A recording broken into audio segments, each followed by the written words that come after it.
episode of Frederica Knits and Spins.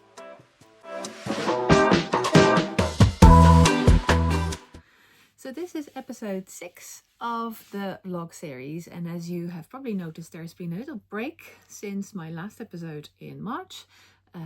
That happens sometimes. Life gets busy. I had a lot of things to do, was traveling, visiting my parents, and did do a lot of knitting though in the meantime. So I will show you some of the works that I have completed. So some cast-offs, some works in progress, that's what I'll start with. And I will also tell you something about my other activities related to knitting that I've been undertaking in the last while, and the plans for the next while, because I already have a few next episodes in the pipeline and I'll be making them over the course of the summer months. Before I go into my current works in progress, I'll tell you a little bit about what I've been doing over the last couple of months. As some of you may know, my work is in relation, work is in relation to linguistics. I'm a linguist, and I do a lot of translation work, a lot of reviewing, sometimes text writing and editing. And I also teach Dutch. You might hear from my twang. I've been in Ireland for 18 years last month. That's a long time, but I still have a little bit of Dutch in my accent. Now, I love languages. I love teaching, not just languages, but also other things. And teaching and knitting is one of the things that I'm thinking about setting up from September onwards. So that is one of the things that I've been preparing. And another thing that is in relation to my work as a translator and a text editor is that I have started doing tech editing for other for designers who have finalized a pattern and who need to get it edited, tech edited, to make sure that all the stitch counts, sizes, etc. Are correct, and that a pattern actually works and results in something that you are happy with as a knitter. So over the last 2-3 months, I have started collaborating with Aeroof, they are based here in Wicklow, and I'm assisting them in getting their patterns out in a nice format, and so that they work. And I've also started working with 2 other designers that I can't mention here. Hopefully I will do that in the future. I've done a lot of sample knitting as well, and test knitting. Now, test knitting, of course, is what a lot of us do, but the first 2 things that I mentioned, the tech editing and sample knitting, they are paid options that is just an extension of my work. And something that I'm really passionate about is the fact that creativity is so important, and in this day and age where AI becomes spoken of every day, and it has an impact on my work as a linguist as well, which is fine in a way. I mean, we all like a bit of efficiency, but we should not take creativity out of the equation, because without that we will all become robots, and that's the last thing that we want. So sorry, bit of a passionate interruption there, but that is just a little one of the reasons why you haven't seen me very much in the online space. So my works in progress, and one of the works in progress is this lovely top here. It's nearly finished. It needs a little bit still. This is called the Send Me a Postcard top, and it's by Kutovakika, Veronica Lindberg, from this book, Knits to Wear. I think I showed it to you in a previous episode. It's a very straightforward top-down top. It's written for one color, but I'm making it a little bit more complex. So I'll just show you from the book. This is the pattern. At the back, you see there is a nice, a deeper back in there, and the front is high, but you can wear the pattern or you can wear the top in two ways. So if I turn it around, there you go. You see that the back, now this isn't blocked yet, the back is much deeper. So it's a really straightforward knit. I'm really enjoying making it. I like the style and the description of Veronica very much. She does have very good instructions on YouTube. Not for this one, this is all described in the book. Now, as you can see, I am not knitting it in one colour. I am doing some colour play, and the yarn that I'm using, you might recognise it. It is from the new colour palette and the newly spun yarns from Eru. I had some skeins left from some sample knitting that I did for them, so I thought, what will I make with that? And I was allowed to keep the skeins, which is great because this yarn is super lovely, it's soft. It's a DK weight yarn. The top in Kutovakika's book was for DK weight as well, so I thought perfect. But these colours are part of 4 colours that make up their earth palette. I'm not going to say the Irish word. I'm still studying a bit of Irish. I don't dare to pronounce the word for earth, but I'll put it down in here so that at least you can see what it's called. So this is the elven colour, the light green. Then we have the darker green, which is dryad. And then this beautiful colour here is the, oops, I should know this. I have to look it up quickly, what it's called again. Faye. Of course, beautiful girl's name. So what's left to do? There's another 5 centimeters, I think, to knit in the deep dark green, and then I have to do I-cords for the armholes and the neckline, and I might do those in a different color, but I'm not sure yet. And the 4th color in that earth palette is this light pink, which I really like. So I might embroider a few little flowers on here so that it really looks like the rolling hills of Wicklow with some flowers and or some heather showing up in the hills. That was the idea that I started doing when I designed this color work for the existing top. Because it was such a plain pattern, it was easy enough for me to start working some colors in. Now, how did I do that? Initially I thought, I'll just make it up as I go along, but then there's the tech editor or the techie person in me thinking, no, there should be I'm not going to color this in a spreadsheet. I need something to make a chart or so, because at this stage I just need a chart maker in my life. So I just simply Googled and found Chartminder, which is a pretty basic but good enough solution. It was €15, I think, for an annual subscription or a once-off subscription, and you can design your charts. You can set the gauge and the width of the pattern, etc., and put all your parameters in, and then you can start coloring or designing your colors as to what fits to your pattern. So I came up, I had the idea, I want something diagonally, but I don't want to do intarsia because I haven't done intarsia yet. It's on my list of things that I'd love to learn, but I decided to just go with a diagonal stripe which goes lower with each row that you knit. And then I first thought I'll stop it here on the side and I'll just do green going forward. But then I asked one of my daughters and she said, no, that would be weird. You have to continue it down the back.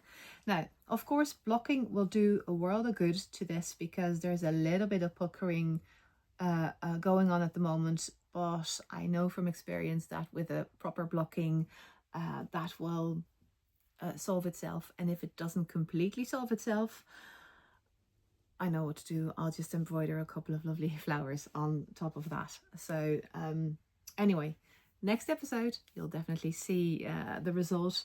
I love the colour combination. I can't wait to wear it. This colour is one of my favourites from the new Eru colours. So that's the first one of my works in progress.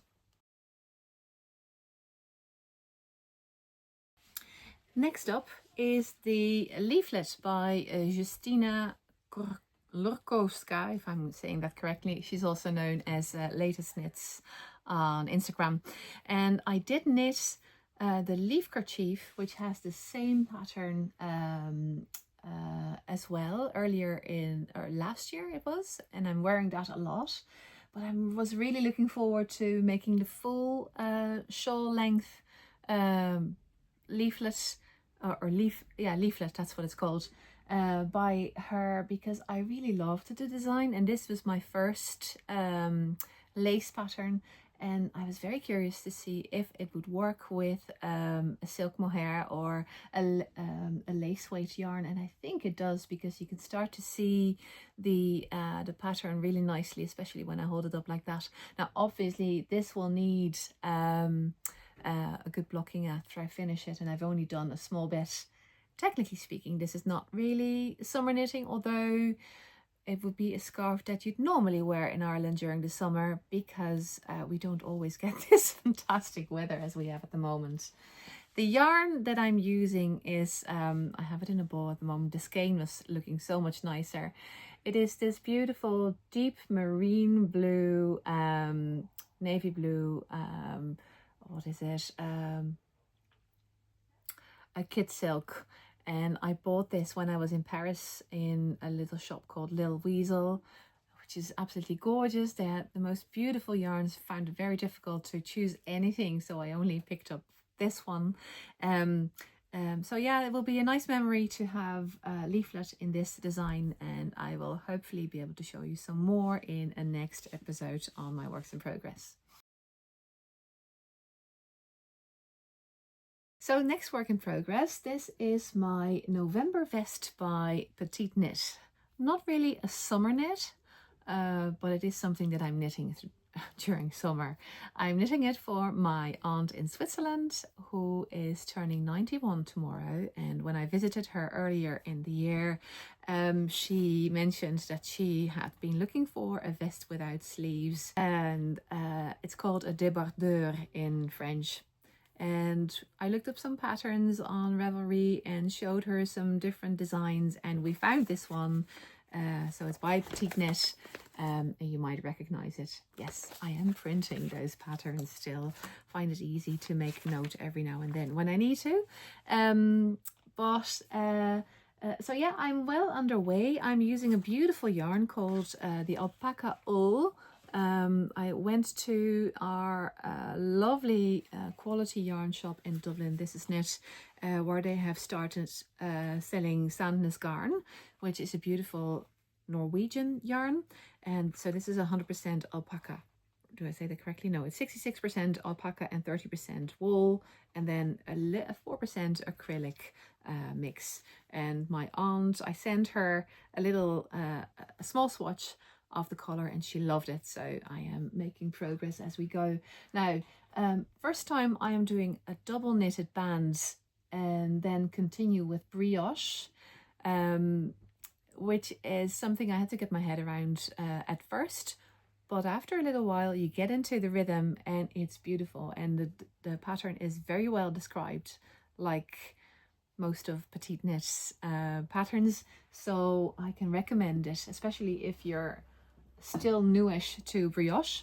And the back piece, I have to say, it's just beautifully designed. Those shoulder, they are not seams. I mean, well, they look like a seam, but you start with this part and then you pick up stitches here. It's not difficult if you just follow the steps, and it worked in one go. You just have to get into that rhythm and don't work on this when it's late at night. It is something to do during the day or when you're still kind of focused. So slight story on this one. I nearly lost it. Well, I lost it, but I found it again. I went to the beach last week, beautiful day, had a picnic, did some knitting, went for a swim. We packed everything up, went back. I checked if I had my project bag. I did have my project bag, but when I got home, it wasn't in my beach bag anymore. So long story short, sent out a social media message. It was picked up by a few people and shared in our local region.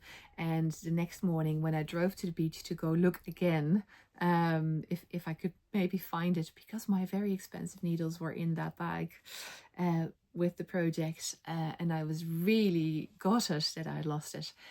I received a message from someone I know through my family circle, and she had found it when she was there in the morning. So I was very lucky and got to pick up my project bag. I am forever thankful to the lovely lady who did find it, and I can continue knitting, and I will never ever bring my beautiful needle set again to the beach. I'm saying now. So anyway, next up. The last project that I just mentioned very briefly, because I haven't done very much on it, is my spot sweater by Ventzel. I have it in my project bag. I haven't done very much on it in the last while because I had so many different things on. 4 works in progress is one too many in my experience. Usually 3 is a nice equilibrium. So I will pick this up once I have my summer top finished and the vest for my aunt, because then I have a bit of space again to work on this one. But yeah, that's where it is, and I'm really looking forward to continuing with it. I definitely didn't put it away because I hate it, but because also with all the lace in it, it is quite a warm one, so I'll be wearing that in the autumn anyway.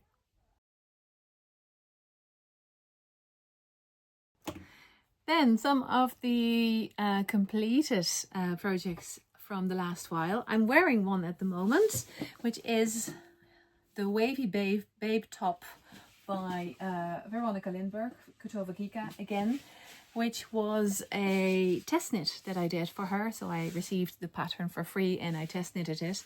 And I knit this in 2 linen cotton blends that I had found in a secondhand shop last year when I visited my parents in the Netherlands. And when I saw the pattern for this top, the Wavy Babe top, which is now for sale as well through Ravelry and on kutovakika.com, when I saw it, I knew this was the right yarn combination for it. So I was very excited. I got started straight away. And I must say, because the weather has been so good, I've been wearing this all the time because it is linen. It's so light. But the cables in here are absolutely gorgeous. Construction is you knit it bottom up.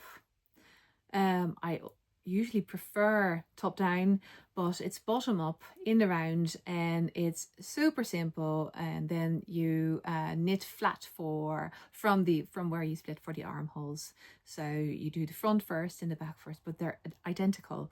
So front and back are identical, and then you graft the top bands together. And I did a little bit of an I-cord here at the top to lengthen the shoulder bands because it was a little bit short. The armholes were a bit short. That can sometimes be an issue with designs from Veronica Lindbergh, where they seem to be a little bit too tight, the armholes. But she usually gives an option in her patterns to lengthen your shoulders if you want to. So absolutely gorgeous design, and I might knit this again because there's so many yarns that I could see this lovely pattern in, and it's a fantastic summer top. Would be very nice in any cotton or linen blends for summer, but you can also knit one in wool and wear it in winter over a nice blouse or so. So yeah, this one got a big 9 out of 10 from me.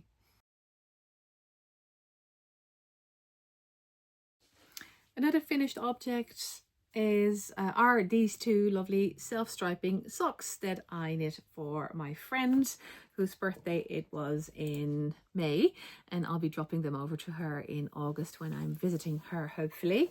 It's the same sock pattern that I've knit for the 3rd time now. It's by Kristin Lehrer, or Vine as she's known on Instagram and YouTube, and I have used a self-striping sock yarn from what's the brand again? I'm just looking. Woolly Hugs Paint Socks, and I picked that up in Winnie's yarn store in Dublin. So and this is the third time that I'm knitting socks, and I was chuffed with how evenly how even they look. Why? Maybe it's experience. Sometimes they say the third time that you knit socks, they actually work out okay. The only thing that I'm going to do next time, and I've heard other knitters here on YouTube and other knitters from talking to them as well, the ribbing, I will definitely try and turn my work and do a short row stitch in the future, because the inside of my ribbing looks much neater than the normal side. So that's a tip that I'm definitely going to try out. And now I'm starting to become curious for other heel constructions. So after 3 times doing this this type of heel, I will definitely start looking at different heel types, and I've seen so many nice sock designs. It's just I've too many things on the go at the moment, so I'll wait a little bit until I cast on my next pair of socks. Then another finished project of which I will post a photo. Here is the my favorite striped sweater from Mira Isan. I finished this for my daughter Sophia, who you can see in this picture as well, and it was a test knit for Mira Isan, and it is a beautiful design. I absolutely loved it. I think when I wrote my feedback on Ravelry for her design, I said, and I meant it, that from the striped patterns that I've knit, and I knit Petite knit striped pattern last year, this was definitely my favorite. It's very well designed. It's a beautiful boxy, it has a beautiful boxy look, and from start to finish the description of the pattern is super super well done. So I can see myself knitting another version of this sweater, maybe not even completely striped, or in a different way of striping, or more colors. I might do I have a couple of very nice yarns here that I might use for that. For this one I used, you might recognize it, there's a Drops Nord in this one, and a Rosario's, the cream color is Rosario's 4. Total Easy Care, if I'm correct, if I remember it well, which I both picked up in Winnie's wool store in Dublin as well. So yeah, definitely a lovely sweater, which is worn a lot by my daughter Sophia. The last project that I finished in April of this year was the Winterlight Shawl by Stephen West, as you can see here.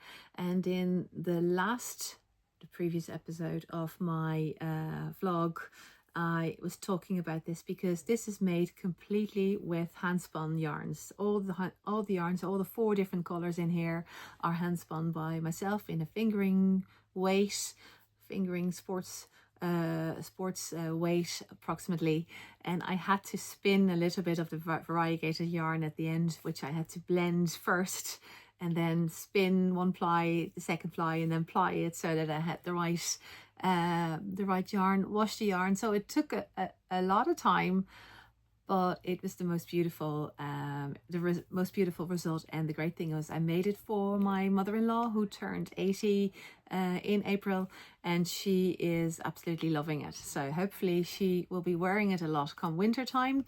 So that was the last one of my finished designs that I want to show today.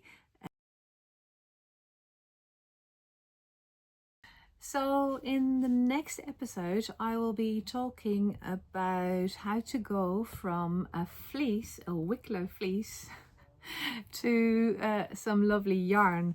Not a long time ago, I think it was about a month ago, I picked up I didn't pick it up. My neighbor gave me a white and a brown fleece from his sheep that are grazing in the field next door. Well, I talked to him the night before, and I said, if you have any yarn, I'd love to try see if I can do something with that wool, see if I can use it for knitting. So I got 2 fleeces delivered to my door, super greasy, super dirty. I went through all the stages, and I'll be spending some time with you in my next vlog episode to show you how I went from that dirty fleece to something like this. This is from the sheep that was grazing next door. So this is a teaser. If you'd like to know what the steps are involved to go from a sheep that you see in the field next door to this, definitely look for my next episode, which will become available in August. I hope you enjoyed this episode and the works in progress and the finished works that I have made in the last while. If you are interested in some more content, I have 5 nice episodes made earlier in the year, and you'll be able to find them in my video list. My projects details, I've put them all in the description down below. They're all on Ravelry with all the yarn details and of course the pattern details from the designers. And if you are interested in some day-to-day knitting stuff, you can find me on Instagram, where I am known under the name Frederica Knits as well, as you can see here, and feel welcome to follow me there. If you like this episode, please don't forget to give it a thumbs up, and if you want to see my next video, my next vlog on how I work on scouring, carding, etc., a fleece and then spinning it, do sign up or subscribe to my channel, and I will hopefully see you at the end of next month. Bye!